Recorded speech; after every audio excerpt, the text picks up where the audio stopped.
Welcome back to Air Sport Weekly, where I'm joined in studio tonight by Des Curran and John Kelly, and together we are picking the bones out of Ireland's 0-0 draw in Nijmegen last night in the World Cup qualifiers against the current European champions, the Netherlands. A wonderful performance, Des. So much to pick out of this one. The qualification campaign so far could scarcely be going any better for Colin Bell. Yeah, 3 huge results, 2 away wins, including at Northern Ireland, and with big players missing as well last night.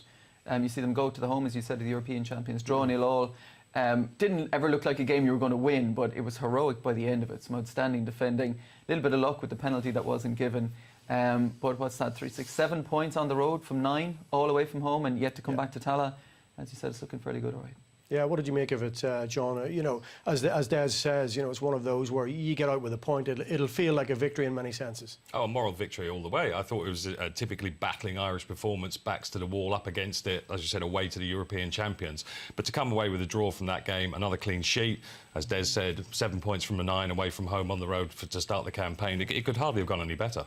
We look back on the Sue Ronan era and that this team came on in leaps and bounds, but it seems in some ways there's already that we're breaking new ground. Of course, we've never yet qualified for a major finals, and that's something that is very much on the horizon now that we can look forward to with a good degree of optimism. I mean, as you said, there's a new manager coming in as well, Colin Bell, so you'd have assumed there would have been a bedding in process needed, but obviously whatever he's doing, it's going well and the players have bought into it because, you know, like we were saying, you need a certain belief to go away to a team like that and to understand that you can get a result, and they proved that last night. Young players coming through. I mean, Katie McCabe at 22 handed the captaincy as well. You know, you just sense there's what this will do for the team on top of the first 2 results to win away from home. But to get a draw here would have felt like a win. It would have been as big as a win, really. And now it sets them up nicely in that group. John, Katie McCabe there in the picture wearing the armband, given the armband by Colin Bell, a young lady who's gone away to Arsenal. She's had her injury problems, went to Glasgow where she got a little bit more football under her belt, but certainly she seems to be the standout player and somebody who's going to take this team forward. Oh, absolutely. She's becoming the team's talisman, and she could go on to have a very, very long international career. As I said, she's only 22. She seems to know absolutely no fear whatsoever. And yeah, I think that she could be the masthead for this team for the next decade. Interesting, looking at some of the tweets rather coming through. I mean, of course, we overlooked the fact that it's 3 consecutive clean sheets in these qualifiers, and all of those, of course, without Emma Byrne, who has decided to hang up her boots and gloves after 134 international caps or something of that nature, Des. Yeah, Marie Howard did well last night as well, I thought. You know, it's a huge position to come into, and Emma Byrne has been around for so long, captaining the side, obviously a leader on the pitch and in the dressing room as well. But you know, you look at it last night, and you know, Marie Howard, there were a couple off the line in the first half. Marie Howard comes up with some big saves as well. But apart from that, you might have expected them to be under even more pressure. But it just shows the organisation that there was top from back to front in that Irish team last night. And all of that missing maybe 4, 5, 6 potential regular first team starters. I want to move it on now, John, to the ever-evolving Sam Allardyce situation. Everton, of course, involved in Premier League action tonight, where they'll be under the guise of David Unsworth for, I think it's his 8th game in charge. They've managed 1 win and a draw and 6 defeats so far. We think it may be his last game in temporary charge because Sam Allardyce is very much back in the frame. It does indeed look like Big Sam's going to come back. I mean, let's be honest, Everton have made a complete mess of this. You don't fire the manager, certainly not a manager of the stature of Ronald Koeman, unless you've got someone absolutely lined up, ready to come in straight away.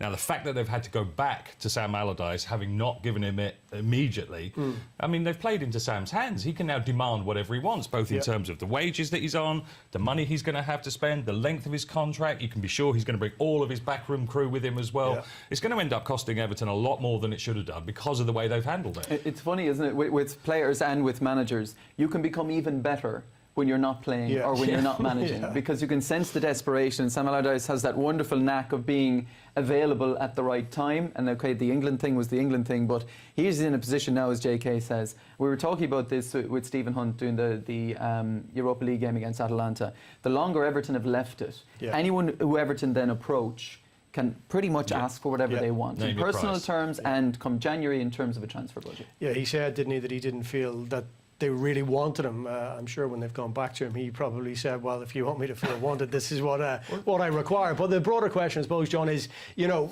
a lot of the tweets seem to be of this this being great to see young British managers getting a chance. Hashtag Pardew, Allardyce, Moyes, Hodgson. Hashtag the way forward. That's from Leonard Leahy. You know, is it the way forward, or are these kind of, I don't want to call them elder statesmen, but the experienced bunch, are they kind of blocking that pathway for the young up-and-coming managers? Well, I think that's partly true because they've got the experience. They're the proven, you know, course and distance winners, if you like. That they're always going to be in demand. Yeah. But the other side of the coin is there just aren't young British managers coming through anymore. And I think that's partly to do with the players now earn so much money that most of them, when they finish playing, they just don't need to work anymore. Yeah. So it's going to be the select few who are going to take the difficult route into management, because we all know that's a difficult job. You're always, you know, one game away from being sacked, etc., etc. So I think there's a twofold thing here, but it's easy to see why some of the older guys are still getting regular jobs out of it, because they can show a CV and say, well, look, if you give me this job, I'll keep you in the Premier League. And it's panic as well on behalf of the chairman and the owners and everything, because you see, Farhad Moshiri was at Arsenal. He decides to go to Everton, and Bill Kenwright says he is 100% the man to bring this club forward. And now he's overseeing this as well. And you're just sort of thinking, are they in a position where we're, at the end of November, Everton are so worried that the limit of their ambitions now is just to stay up. And if the limit of their ambitions is to stay up, then they get Sam Allardyce, or they get someone who's been in that position who keeps clubs up. And then what? He's not going to sign a one-year contract, is he? I mean, he can ask, as I said, if he can demand a 3-year contract if he wants it. He mightn't want that. So then they get to next year. Is he the one who can get them into top 6 or top 4? You know, your ambitions have to change then. So, you know, the club are in an awful position where, you know, if it is Sam Allardyce, he can just dictate the terms now, purely because these clubs are panicking. And dictating terms and signing new contracts. Breaking news, as we have it here, is in the last few minutes. While it was widely expected, we can now confirm that Alan Pardew has signed a contract to take over from Tony Pulis at West Bromwich Albion. What do you make of that, John? Again, I think it's a safe pair of hands appointment.